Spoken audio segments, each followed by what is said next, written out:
Hello again, and it's time for another project. Today we're going to do some scroll saw work on this image we have here, and it's of two little blue tip birds flying around, doing whatever they're doing amongst the leaves. There's going to be a lot of colour on this one, I can guarantee you. And for me personally, we're going to inlay everything you can see there with coloured resin. So it's going to be a project and a half for me, this one. Personally myself, I don't like a lot of these quite detailed work because I have to adapt to collets on my blades, which I'll show you in a minute, and they're just a bit of pain to do. So I might cut 7 or 8 pieces out. We'll put it to one side, go on to something else, and always come back at a later date, depending how my patience is pushed. As always for me, we've printed off our template, and we're going to stick this down to 3.6mm plywood. Now I'd like to go on a little bit thicker, but there again, we have what we have kind of thing. And I've cut it down already to size, which is 15 inches across. Once we've removed all the lighter sections, basically we're just going to leave all the black lines behind. We will put it onto a 12mm or 5.5mm backer. But before we do that, there's a fly there. I shall ask it to remove itself from the premises. Before that, we're going to stick it down to the 3.6mm plywood. Normally I would put carbon paper underneath and trace it all, but there's a lot to do today, so I'm going to just stick it down. So for me personally, everybody has their own way. I will just line all this plywood with the blue tape, and then we'll spray on some spray glue there and basically stick it down. Some people have been known to put tape over the top just to keep it all down, or they reckon it helps lubricate the blade and stuff, but personally myself, I've never bothered. So I'll stick this all down first. After we've done that, we'll drill what they call pilot holes. I've basically got a small drill on the end of my flexi cable on the Dremel there. Nice little drill. For me, I'd rather have the bigger the hole the better. Just makes it a bit easier for feeding my blades in underneath. And I will go around and just drill every one of these. It's going to be a slow process, but hopefully as we start cutting it out, it will take shape, we hope. Anyway, like I say, it is quite thin, this. I've got issues a bit breaking, especially when you've got thin lines like this. To make those slightly wider, I've gone around with a Sharpie pen. I did have it here a minute ago. I think I've took it back indoors, and I just went over these with a pen. You can go over them again if you prefer to have wider black lines. I'm sure there's an app out there or a site you can go on which will make them thicker anyway, but for me, I'll just go around with a Sharpie pen. Okay, so we'll get our painter's tape on, we'll get our spray on, we'll glue it all down, pop in our pilot holes, and then we'll talk about the blade I'm going to use for me.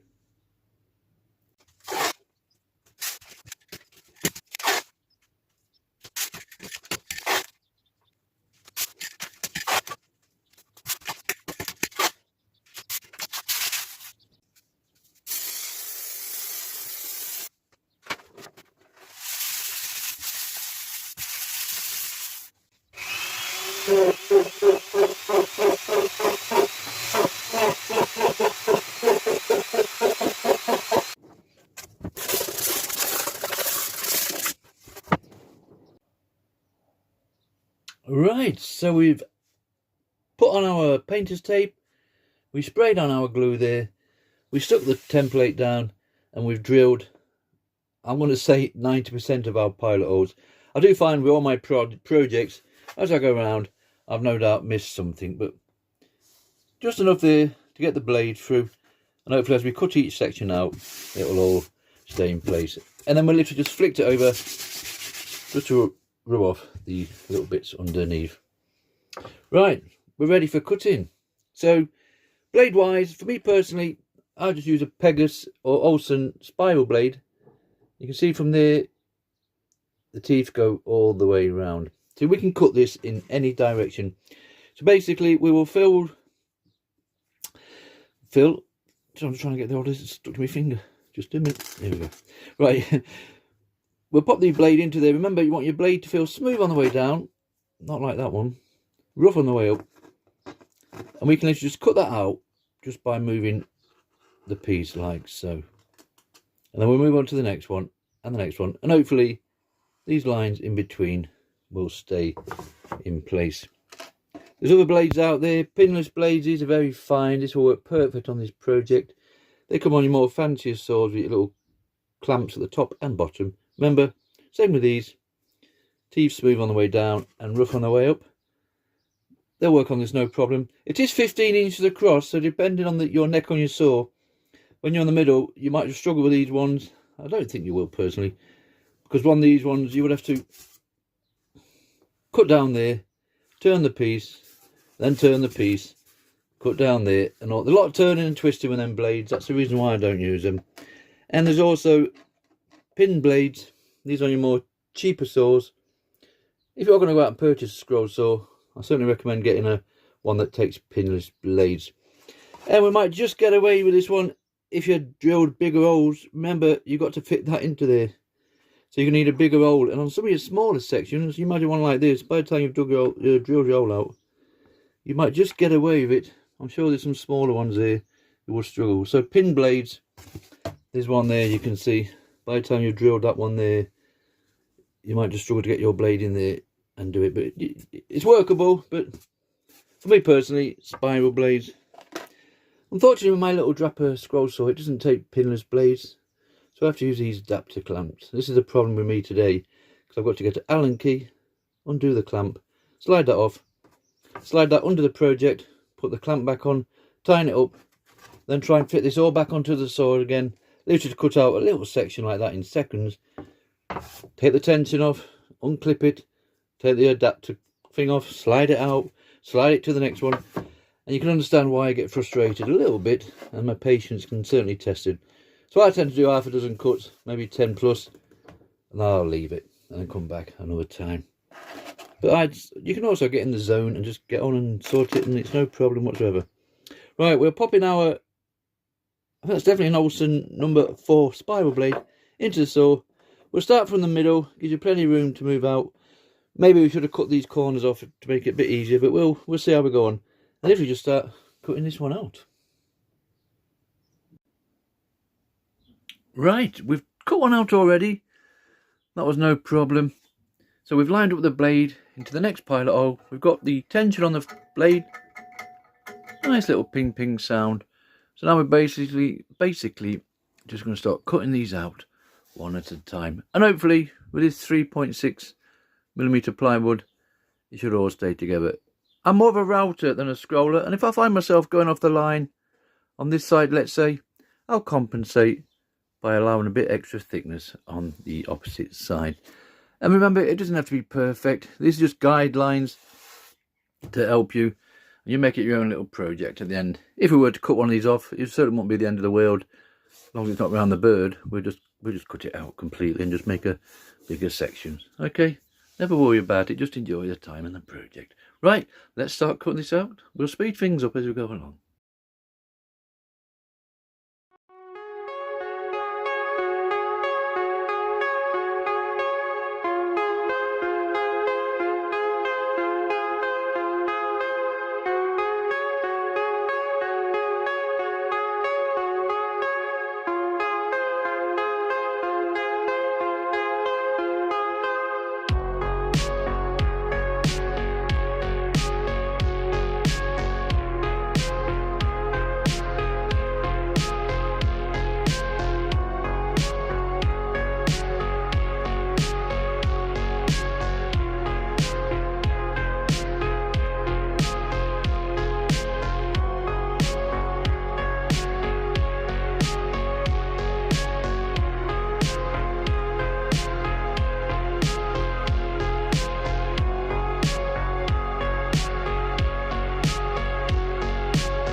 Okay, you can see from that we made it all the way round with that Pegas number 5 spiral blade, or I could even start off with an Olson number 4. They're the only 2 blades I've ever used, and that's certainly done the job. And surprise, surprise, everything for now is still intact. The only thing you do find with those spiral blades, you will get a lot of the little fuzzies on the back there, so you'll spend a little bit more time sanding those off like so, but it doesn't take too long. Now next stage for me is simply just to cut out this circle. Now the original framework was about the same thickness as these, and it's a little bit too thin, so I just extended it, and I wasn't too happy with that one, so we've extended it again. And I simply just got a piece of scrap, similar shape, went round and marked it, went round, marked it, went round and marked it all the way round. I'm sure there's easier ways, but I've got plenty of time on my hands, so there's no problem. So I've extended that framework to make it a good half an inch thick, I would say. That, just looking at it quickly, yeah, it's about half an inch now, so that's going to be plenty. So I'll cut this out quickly, and then we can peel all the tape off, give it a little bit of sanding down, and then we'll look at to what kind of backer we're going to attach it to. Okay, so I cut out the remaining piece, and there's our final pattern just there like so. Now it's still rough and ready. I literally just managed to get it in there, so I've got a bit of sanding to do on these edges just to round it off, and then we'll sort that back out, just take those little fizzes away, peel off the tape, and then when we come back we'll be ready for finding out what kind of backer we're going to use and sorting out the same shape for that. But for now, I'll just start peeling this tape off and sorting this outer edge out.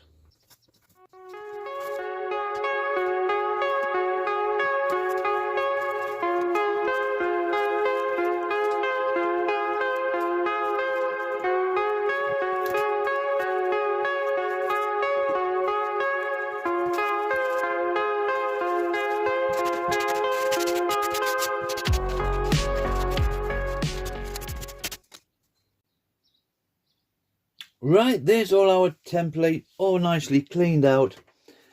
Just got a little bit of sandpaper. There's little files you can get if you want to go in there. This is the front of it, and I'll literally just took the edge off those. But basically, we've focused on the back there, and then you can more or less see we've removed all those little fluffies. There's the odd little one still lying about, but that's not going to bother us. We're going to fill that in with resin. So any of them little fluffies at the bottom, you won't going to see any of those. Now we're going to put it on a round backer, basically the same, just slightly bigger. And the way I do things, it's literally just put your template on 12mm plywood. So we start off with the 3.6, and it's gone on to 12mm, so it's a good thickness to it. Looks a bit over the top. I do have a 5.5, just a little bit too thin. So we're going to make a nice chunky one today. So we've got it where we want it roughly. It's somewhere like a circle, isn't it? It's near enough what I want. And I basically just use a good old washer. These are obviously different sizes. Smallest one I've used is off the sanding drum itself. And that distance from there to there is a distance of the actual surround of the back, if that makes sense. And it's just a simple case of lining your washer up like so. Normally you'd put some blue tape on there just to hold that in place. And we literally just draw around it like so. Remember, you've got to keep that down there. That's the idea of the tape. Just go all the way around, keeping that down like so, and hopefully we can just sneak it in there, and we'll continue. We might as well do the full thing now here, haven't we? Just taking your time. And that's be enough just to get our little backer nicely done.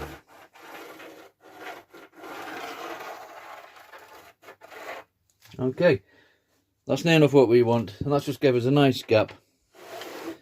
Hopefully you can see from that, and that's enough for us to cut that out. And we're going to use our stain paints or whatever. Take those little fluffies off, and then we will be resining. There's far too much on here to put glue on. With resin, you need to seal everything. The slightest bit of a gap, and that resin will pour in from one colour to the other. So the idea for me is literally cut this out. We'll work out if we're going to put stain on it or paint. And then I'm going to cover the full piece nearly, apart from the edge section. Just going to brush on some resin and then literally stick that to it overnight. Okay, before that we'll cut it out and then we're going to show you the resin once we put our paint and stain on. Let's cut it out first.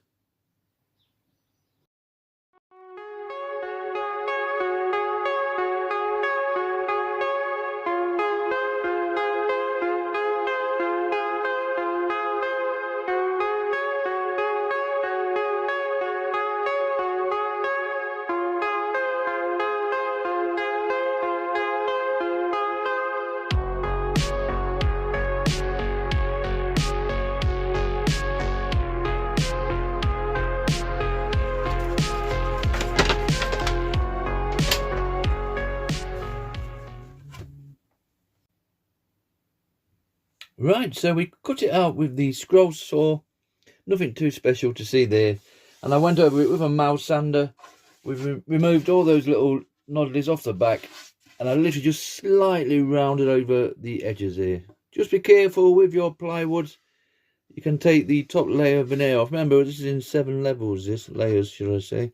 So just be a bit careful. Doesn't matter to us, we're going to stain that or paint it. Now, for colour wise, I was originally going to put black paint on there. And remember, we will only see the edge once we put on our original template like so. This will all be covered in multicoloured resin.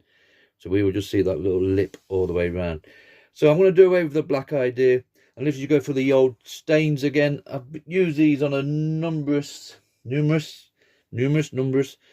projects. Just a nice dark teak there. Just about to see that. Got a bit dark in this shed of mine today. I don't know what it is. I keep adjusting the blinds, and I do work off the one little light here, and if I just turn it slowly, unfortunately it starts to go out of focus a little bit. So we'll play with that for now. So just a dark teak stain, wood dye for the backer, and for the actual top, you've guessed it, we're going to go for a light teak stain. So there's nothing too fancy about putting this on. We can just throw it on like that. It looks darker when it's first on. And I would just spread that around like so. Not forgetting to do our side pieces, obviously. We'll cover all that up as well. And depending on how we feel, we might end up doing the back as well. So I'll continue to cover this up. Once we've done that one, it's nicely dry. I shall simply go along and do the top section with the light teak. And hopefully the two should fit nicely together. Okay, we'll come back when it's all nicely done.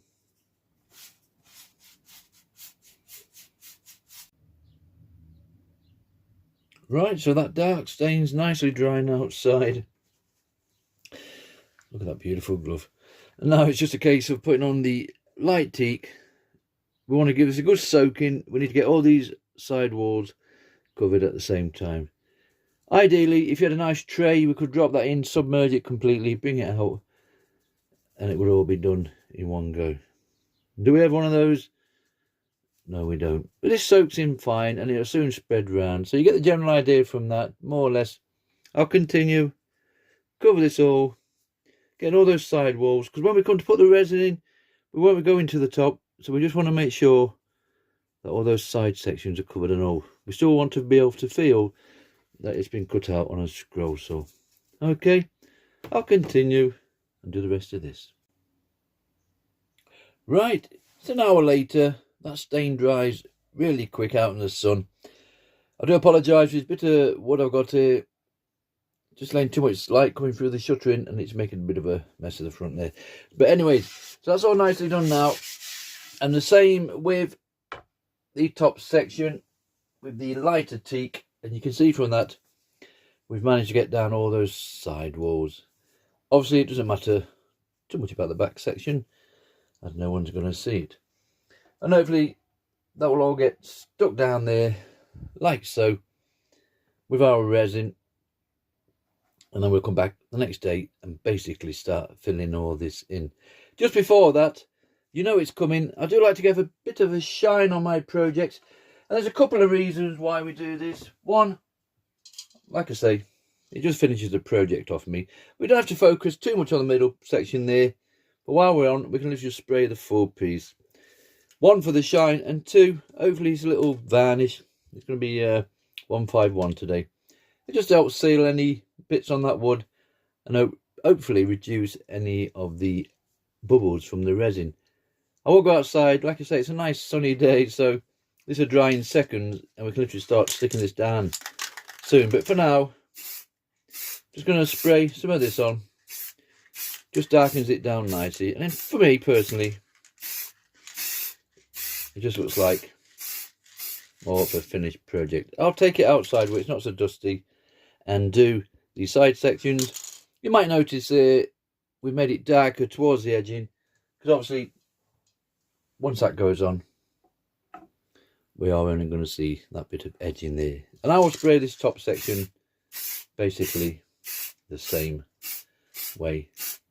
I like it from the line. Right, it's resin time. Now this has turned out fine so far. I've literally just put blue tape all the way around. It looks a little bit, just so I can mark it off. And now I've got it central. Obviously, for me, this wasn't a perfect circle, so I've rotated it around and found out the best area. There's a little mark at the top there. And when we come to stick it down, we'll literally just line it up with that mark there at the top. Spray wise, that's worked out fine. It's just enough to give it a shine. If I can get it in this light here, you can just see from that, more around those edges, and it just makes it look a bit more finished. So now we're just going to basically glue the top section to the bottom section with a resin. Personally myself, I don't think you could use glue on this, any type of glue, because you're going to have to seal the back section completely. Because you have one little section that's not sealed. When you put your resin in, I can guarantee you it's going to run underneath and you'll end up with a little bit of problem or two. So for me personally, I just cover the full back piece with resin, glue it down, stick it there, come back 24 hours, and basically we're going to start filling every one of these in with some nice coloured resin. Now normally on smaller projects, I would simply just spin that round and I'd be more than happy just to brush the resin on like so. But there's just far too much to do, and I know for a fact I will miss some of that out and it's going to cost us. So this time I'm just going to pour it on here, cover the full piece with resin. I don't want to go over the top, that's why the blue markers are there. Just give me a rough idea, and on the last section here I will brush it onto this one piece. And then when we line it up, doesn't matter about any resin on this back section, as long as it's all sealed, we are going to cover that eventually with coloured resin. That's going to be the easiest way for me, I would say. Now the resin for today, Vista 1 resin, 2 parts of resin. This is a 1-to-1 mix, so whatever amount of A, your resin, you mix exactly the same amount of B, your adding. For me personally, I use these little plastic cheap party cups. They're ideal because they have little grooves on the side, and I'll count up 4 or 5 of my A, and I've literally just marked it off there, you can see. So we've gone up 5, marked it off, and you've guessed it, we've gone up 5 with a B and marked it off. So we will pour the B into there, the A into there, then I pop the B into A. They do say transfer both into a third container. Personally myself, I've never done it, I just can't see the point. And I will pour the B in there just because it flows quicker.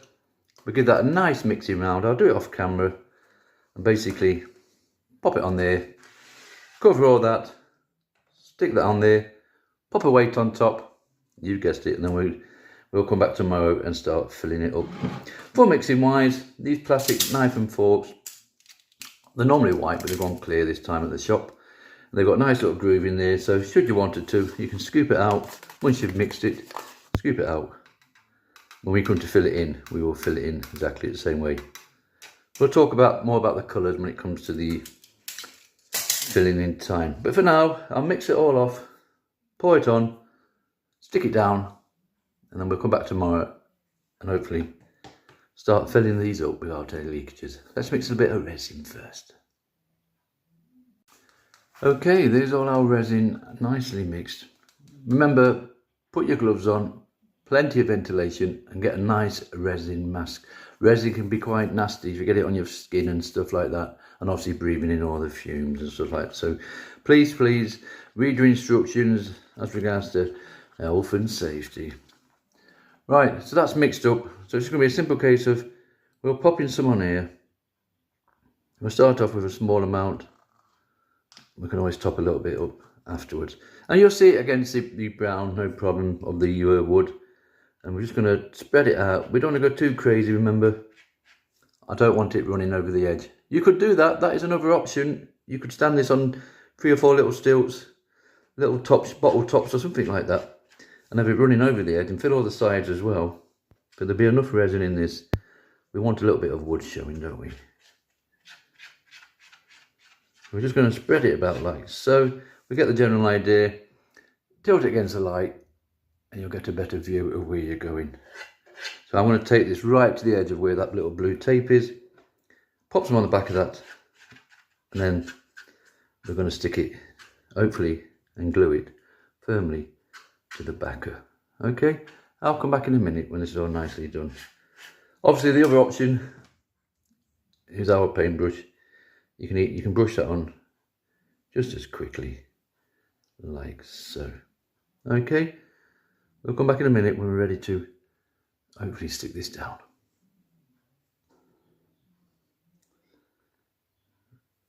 Right, hopefully we can see from that we've more or less covered that base all the way around, apart from that 1-inch edge, like so. Now it doesn't matter if you see there where it's like not quite covered. Hopefully when we press on the top template, that will be enough in there. Just seal it all. So that's our bottom section done. We've got our top section here, and on this one, all I've literally done is gone around that outer edge, like so. Just make sure we've got plenty on that edge bit there. Now it's just a simple case of lining it up. Remember, we had our little markers here at the top, like so. And we get it somewhere near. It will have a bit of movement in it, obviously, when you press it down. So we can just line that up, like so. Pop it on there, hopefully. Go around quickly, line up our little tapey bits. Just move that over there. Quick look round, over a little bit that way. That all looks fine. Obviously it's quite a big project, I'm struggling to get it in. But looking at that, that all seems fairly central. So now all we're going to do is, we'll press that down. That'll squash all that nice resin into those bits, like so. Not forgetting to make sure it's sealed all around the edges. There's quite a movement in it, but I can assure you we'll get a nice board on it, put a couple of weights on, and we'll leave it overnight, and hopefully that will all be sealed on there. Okay, that's all we can do for now. There's no need for the little lighter and bubbly thing, to remove the bubbles, because we're not going to see any of those. So I'll get myself a piece of board. Excuse me. Good old Jimi Hendrix today. So we will sit that on there like so. And get some nice weights on there. Press it down nice and firm. If you've got clamps, I suppose you could clamp it all the way around if needed be. Okay, we'll come back tomorrow and we'll see what we've got.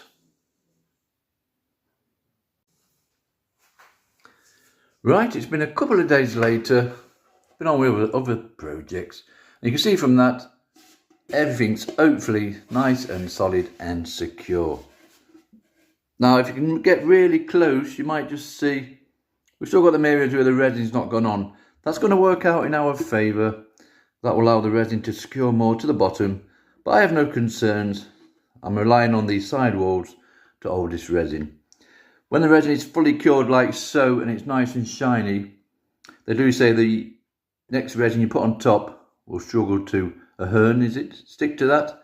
But you can go around with a bit of sandpaper if you wanted to rough that up a little bit, or an engraving bit on a Dremel just to go around and rough it up. I am not going to be bothered with that. I know them side walls are nice and dry, so we're just going to fill in straight on top of that. And these sections where it's missed out round here, you can more or less just see that's going to work in our favour. We've all sealed the back bit already. So let's move on. We're going to fill this in. It's going to be a slow process. I've literally got 2 inches, if not an inch, of resin to play with, and I'm waiting on a delivery this morning, so hopefully it will turn up, as I also have other projects that are waiting on being filled in. But for now, we'll mix it exactly the same. Remember, the A and B, some resins are 1-to-1, some are 2-to-1, some are 3-to-1. Some resins you measure by volume, which this one is. Some resins you measure by weight. Some resins are deep pours, and so on. So just do a little bit of research before you go out and pick the first resin that you find. So I'll mix it exactly the same. When filling in projects like this, there's these little pipettes you can get. They will actually suck up the resin, and you could fill it in like so. I've tried and it was more trouble than it's worth, so I don't use that one. And I've heard of folks that's using syringes to syringe out the resin and squeeze it in that way. Then again, too much like hard work for me. For me personally, you can just mix your back of your spoon, remember? Plastic pads, spoon, knife, forks. A lovely groove you got in there, and I'll just scoop it out and we can just fill it in like so. Once we've mixed our resin, it's just going to be nice acrylic paints today. We'll mix in with the resin, small amounts, and I'm just hopefully just going to fill it in as we go along. Focus on the leaves. I believe there's some branches in there, and there is 2 or 3 leaves in there, believe it or not. And hopefully, as we fill it in, it will come to life. We'll start off steady, and then we'll speed things up. And I would say, I will put this to one side, and I'll come back tomorrow and continue, and we might be into day 3 or 4. No rush with these kind of projects. Okay, let's mix our resin and start filling this one in. First little batch mixed up. I'd rather mix small amounts than doing a full container full and then having it going off too quick before you time to use it. So I want to transfer some into another container. Nothing too technical there, because we've got small sections to do. We'll go for a bit of brown first. We don't need a lot. So that'll be enough in there for us on this one. Our first one, put that to one side. We'll use that for the next colour. And there's our little brown acrylic paint. Now you don't need a lot in. Hopefully it's one that's been opened. They do say 10% of it, whatever you're mixing. I'll just put it in like so until I think it looks nice and mixed up properly. It soon mixes nicely, and you can drop a bit in. Remember, you're going to need a cocktail stick just to feed it along its way. And also at the end, we're going to use a lighter. Once the resin's gone in, we're just going to skim over with that one that works. Skim over, and that will help all those little bubbles disperse. So there's our first one mixed up. Remember, we've got our little spoon there. Look, we can scoop that in, pop a bit in, and see how we go. Right, here's our first one going in. Nice slow process, this one. We're going to do all the branches first. We can just literally pop a bit in like so. Remember, we are not going to go to the top of the resin itself. We still want to be able to feel that it's routed out. So we've got a bit in there, and all we've got to do is help feed it around like so. To a certain extent, it will find its own way, but it'll be slower. So we'll just help it on its way like so. And if need be, we can top it up. Just nice and steady. There's no racers, just take your time. And you can see from that, hopefully, that'll all just fill in nicely. And we'll look for another section. Let's try a little bit down here.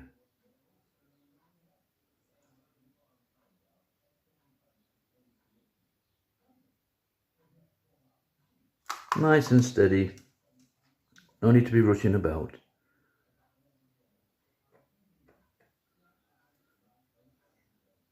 Okay, we get the general idea that from there, hopefully it'll stand out a lot better once we start putting the other colours in. Okay, I'll continue with this. And if you just fill this one in.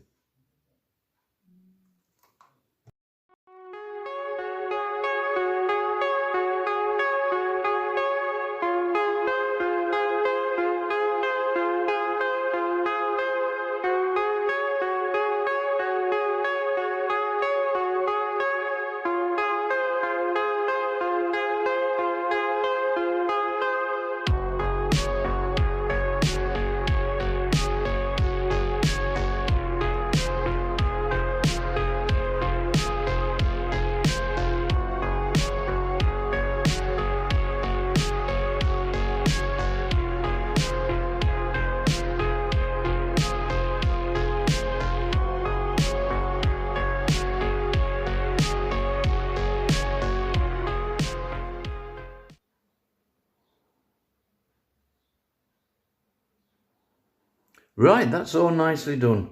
Now that's took me 3 or 4 days to do that. I've had other projects in between. So apart from the wings today, all this is basically set already. So good thing about resin, you can do so much one day and then come back obviously on another day. So we've gone with the cocktail stick. We've gone over each one section as we've gone in with a little lighter like so. And that will help. You won't see it on there, but all those little air bubbles just pop up nicely. And I'll come back in 5 minutes and just do these other little red sections here. And we did the yellow in the wings.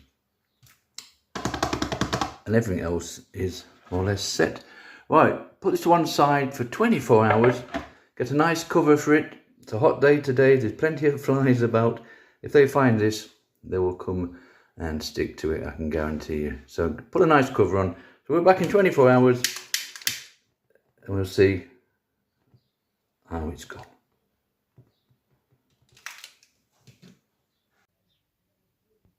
Right, that's it. This little project is finished. Now it's less than 24 hours later. We were only waiting on the wings to cure. To be honest, the rest of it was set 2 or 3 days ago. The good thing about these resin projects, you can do what you want to do and leave it and come back another day. You certainly don't have to do it all in one go. And we've had no problems. You can see from that we've had no issues regarding leakage. So using resin to stick the top section to the back of board, that worked perfect, and everything's nice and set. Still got little delves in there, so you can still feel the cutout section. So that's all gone to plan. I will take this outside just to show you, hopefully we can get it all in. Remember, with resin projects, they want to be indoor pieces. Personally myself, I wouldn't put this outdoors. Once that UV light and sunlight, period of time, I think those colours will fade on you. Plus, remember, it's plywood. So we cut it out on 3.6mm plywood using the Pegas number 5 spiral blade. I've only used number 5 on all my projects from 3mm up to 2 inches thick. I do intend to try a different size in future. So Pegas spiral blades to cut it all out with, that's worked out fine. I certainly had no issues. Spiral blades, they're not for everybody. You'll either love or hate them. Unfortunately, with my scroll saw, it only takes pin blades, and spiral blades are pinless, so I have to use these adapter clamps. That was the only issue, putting those on, Allen key, taking it off, feeding it through, putting it on, tightening it up, hooking it on. So that was a bit of a drag. So if you are going to get a scroll saw, if you can afford it and your finances allow, get one that takes pinless blades, and it'll just save you the trouble with those adapter clamps. But that all cut out fine. And then we use Vista 1 resin. This is my favourite at the moment. Remember, 2 parts A and B, 1-to-1 mix. So the amount of A to the amount of B mixed together, and that's as simple as it gets. Please wear your proper gloves and mask. And for colouring, there is dyes out there, inks, whatever you want, powders. I'll just use acrylic paints. Crawford and Black are my favourite at the moment, and you get a lot for your money there for £2, as you can see here in the UK. So you mix it in, we pour it in, we let it set, and this project is done. Size wise, it comes in at 17 inches. I'm going to call it 17 inches on the backer section, and obviously 17 by 17. We put the light stain teak for the top section and the darker one for the bottom, and for hanging purpose, just a nice simple hook on the back there, and that hangs perfect. And nice little screws, so obviously you're not going to go through the full piece itself. And that's it. This little project is finished. And remember, the backer, I just remembered there, that was 12mm plywood and 3.6mm for the topper. 2 little birds there, love birds. I think they started off as blue tits here in the UK, but colour wise, we could have gone a bit more crazy with that. And on the original pattern, there's a lot more red and orange in here, but alter things to suit yourself. On the original one, it had a section down there, I wasn't too happy, so I modified it, put my own bit in, and there was something down there, or something got up here. There's too many small pieces, so take a small piece out and just make one large section. So make things to suit how you like them. And that's it, we're all done now. This little project is finished. Been a nice one. It's been a long one, but I've enjoyed it all the same. Thank you very much for watching.